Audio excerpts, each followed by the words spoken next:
हम बिजनेस के लिए करें और हम बिजनेस पार्टनर्स हैं ना, तो अभी मैं तुम्हारे बिहाफ पे इन्वेस्टमेंट कर देती हूँ, बाद में जब हमारे प्रॉफिट्स आएंगे हम उस चीज को बराबर कर लेंगे। नहीं नहीं नहीं नहीं नहीं गोलोक जी, यही तो मैं कह रहा हूँ। मैं वैसे इतना बड़ा कर्जदार हूँ, और मैंने आपसे कहा हुआ था कि जो कर्ज मैं ले रहा हूँ वो एडजस्ट कर लीजिएगा प्रॉफिट से। अब कैसे होगा ये मजीद?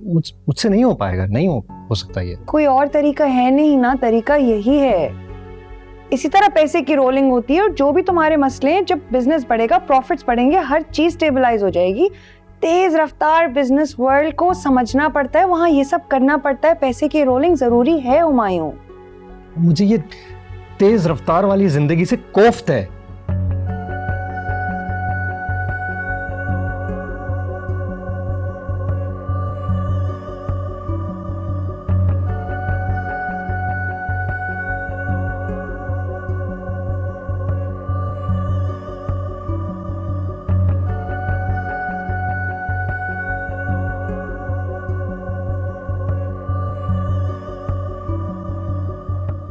हम जीने के लिए पैसा कमाते हैं,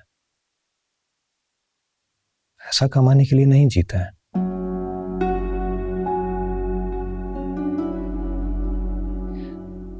देखो मैं ये बात भी समझ रही हूँ, बट अभी ना हुमायूं, आई थिंक तुम थोड़ा जज्बाती होकर सोच रहे हो। Think over it, sleep on it, कल बात करते हैं, सोचना जरूर।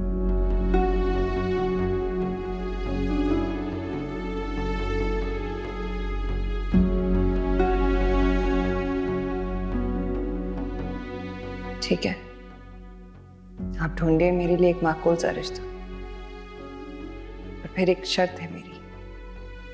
वो क्या? मुझे अपना जिंदगी का साथी ना नरमीन के शौहर जैसा चाहिए। लविंग, केयरिंग, जिसे जिसे चीजों की कदर ना हो, इंसान की कदर हो, जैसे तुम हो हुमायूं। नरमीन को ना दुनियावी चीजों की मोहब्बत है, उसको दुनियावी साजो सामान की चाह है। तुम्हारी चाह नहीं है उसे। बात बताओ, तुमसे इतनी ही मोहब्बत करते हो, क्यों? वो तो तुम्हारी जरा कदर नहीं करती है।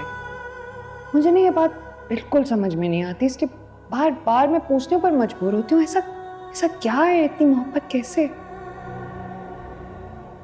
अगर मुझे कोई बावफा, सुलझा हुआ, धीमे मिजाज का मर्द मिल गया तो चाहे वो उम्र में बड़ा हो मुझसे या छोटा भी हो, हाँ कर दूंगी।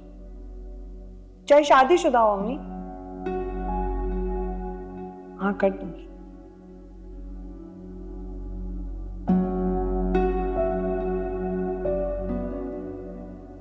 नरमीन रत्ती बराबर कदर नहीं करती है तुम्हारी मोहब्बत की। उसकी जगह मैं होती ना,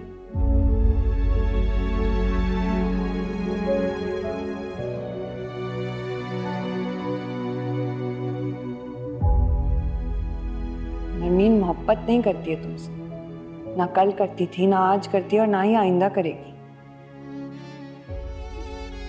ना शुक्रिया है वो, अपनी हुस्न में मगरूर, अपने हुस्न में गुम, अपनी जात से आगे उसे कोई दिखता ही नहीं। तुम्हारी मोहब्बत की कदर ही नहीं है।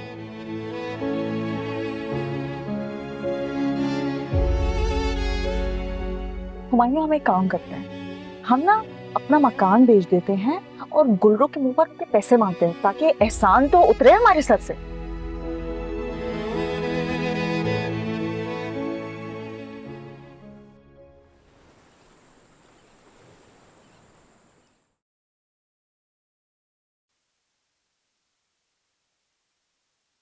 ईमान, ये क्या है यार? पूरे कमरे की हालत बिगड़ी हुई है, हर तरफ तुमने सामान बिखेरा हुआ है।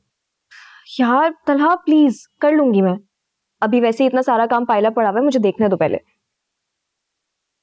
यार हैरत है, कंपनी की तरफ से कोई ईमेल ही नहीं आई है, 2 हफ्ते हो गए हैं। मतलब शादी वाले दिन से। हाँ तो तुम छुट्टी पर थी ना, क्यों डिस्टर्ब करेंगे तुम्हें? घर की हालत देखो यार, इतना गंदा हो रहा है। मॉम भी चली गई है इस्लामाबाद अपनी दोस्त की तरफ। जीप तो यार उन्होंने बताया तो था कि उनको जाना है।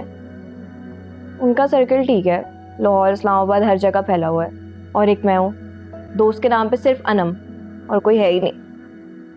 अच्छा आओ मेरी हेल्प कराओ कमरा ठीक करने में। भाई अब मैं नहीं आ रही।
ईमान,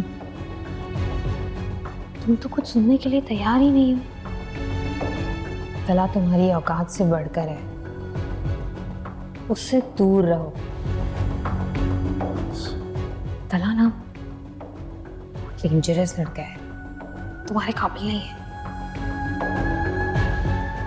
वो ना आसपास की लड़कियों को अपने सार में लेकर फिर उनको इमोशनली ब्रेक करता है, समझ रही हो? दूर है उससे।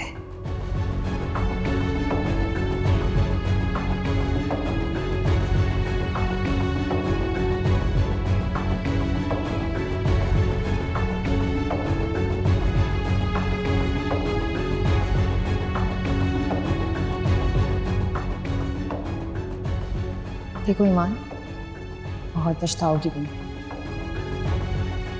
फोन कर रही हूँ मैं तुम्हें,